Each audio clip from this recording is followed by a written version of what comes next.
மாமியை புரிந்து கொள்ளாத மருமகள், மாமியை புரிந்து கொள்ளாத மருமகள்.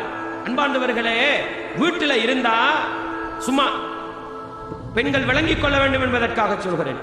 பொம்பளை புள்ள தவறு விட்டா உம்மா என்ன செய்வா? அடி, இதை எடுறி, அதை செய்டி, இதை கழுவுடி, அதை வெயிடி, அப்படிதான் பேசுவாங்க. அங்க ஒழுக்க மறுவாதி இல்லதானே? அது ஒழுக்க மறுவாதி இல்லாமல் இல்ல, அதுதான் இரக்கம், அதுதான் இரக்கமும் பாசமும். அதனால எலும்பு மடி வெய், அப்படிதான் இருக்கும் ஓடர். இது உம்மாட ஓடர். மாமி கிட்ட வந்தா மாமி இப்படி எல்லாம் பேச மாட்டா. கொஞ்சம் என்ன நக்கல் கிக்கல் எல்லாம் போகும். அப்படி போகக்குள்ள என்ன இவ யோசிக்கிறது என்ன, மாமி எல்லாம் அதிகாரம் செலுத்துறா. கொஞ்சம் யோசிச்சாடே, மாமி தானே, எனக்கு மாப்பிள்ளைய வளர்த்தவ 20 வருஷம் அவ தானே, எனக்கு இவ்வளவு அழகான ஒரு கணவரை கொண்டு சேர்த்த அந்த உம்மா தானே, சரி சொல்லிட்டு போறா. இப்படி ஏன் போனா புரிஞ்சு வாழ இயலாது? இப்படி போனா ஏன் சந்தோஷமா வாழ இயலாது? மாமி ஒன்ன சொல்லிட்டா அதை தூக்கி பிடிக்கிறது. உம்மா சொன்னா அது கணக்கே கிடையாது.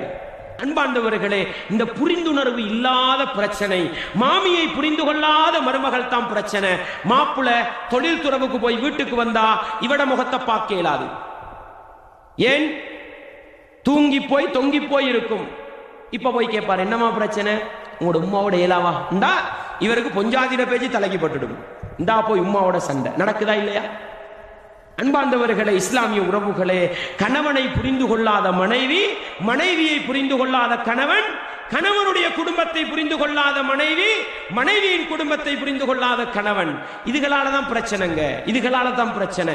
எனவே நல்ல முறையில் ஒவ்வொருவரும் புரிந்து கொண்டால், என்னுடைய மருமகள் அவளுடைய தாயின் வீட்டில் 20 வருடம் இப்படித்தான் வாழ்ந்துட்டு வந்திருப்பாள். ஏண்ட மகளா நினைச்சு புத்திமதி சொல்லுவோம் என்று புத்திமதி சொல்லுகின்ற மாமி, அரவணைத்துக் கொள்கிற மாமியாக இருந்தால் நிச்சயமாக அங்கே சந்தோஷம் நீடிக்கும்.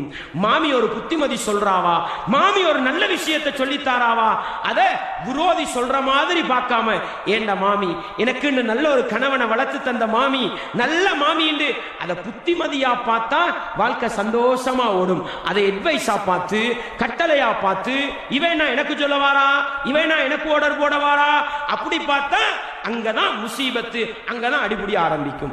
எனவே சகோதரர்களே, இப்படிப்பட்ட புரிந்துணர்வு இருக்க வேண்டும் என்பதை நானும் நீங்களும் மறந்துவிடக் கூடாது. அல்லாஹ்வுடைய தூதர் கணவன் மனைவிக்கு அழகான ஒரு செய்தியை சொன்னாங்க. என்ன சொன்னாங்க? லா யஃப்ரகு முஃமினுன் முஃமினத்தன் இன் கரிஹ மின்ஹா குலுகன் ரதிய மின்ஹா ஆகர். ரசூலுல்லாஹ் சொன்னாங்க, ஒரு மூமினான ஆண், ஒரு மூமினான ஆண் தன்னுடைய மூமினான மனைவியை அவளிடத்தில் இருக்கின்ற ஒரு குறைக்காக வெறுத்து விட வேண்டாம். என்ன சொன்னாங்க? மனைவியிட தவறே இருக்காதுன்னு சொல்ல வரல, மனைவியிடத்தில் இருக்கின்ற ஒரு தவறுக்காக அவளை வெறுத்து விட வேண்டாம். இன் கரிஹ மின்ஹா குலுகன் ரதிய மின்ஹா ஆகர். அவளுக்கிட்ட ஒரு குணம் மோசமாயிருந்தா நல்லது பலது இருக்கும் பாரு, அதை பார்த்து விருப்பப்பட்டுட்டு போன்னு சொன்னாங்க ரசூலுல்லாஹ். என்ன சொல்ல வராங்க ரசூலுல்லாஹ்? ஒரு தவறு விடுறாளா கணக்கெடுக்காதே, 10 நலவு இருக்கும், அதை பாருன்றாங்க. இது எல்லாத்துக்கும் வரும் சகோதரர்களே, இது எல்லாத்துக்கும் வரும். எனவே இப்படிப்பட்ட ஒரு புரிந்துணர்வு, இப்படிப்பட்ட ஒரு நல்ல ஒரு எண்ணம், அடுத்தவர்களுடைய செயல்களுக்கு நல்ல தன்மைகளை, நல்ல காரணிகளை சொல்கிற பக்குவம் இருந்தால் நிச்சயமாக நிம்மதியான, சந்தோஷமான, மகிழ்ச்சியான வாழ்க்கை அங்கேதான் இருக்கிறது என்பதை நானும் நீங்களும் ஒருபோதும் மறந்துவிடக் கூடாது. அடுத்த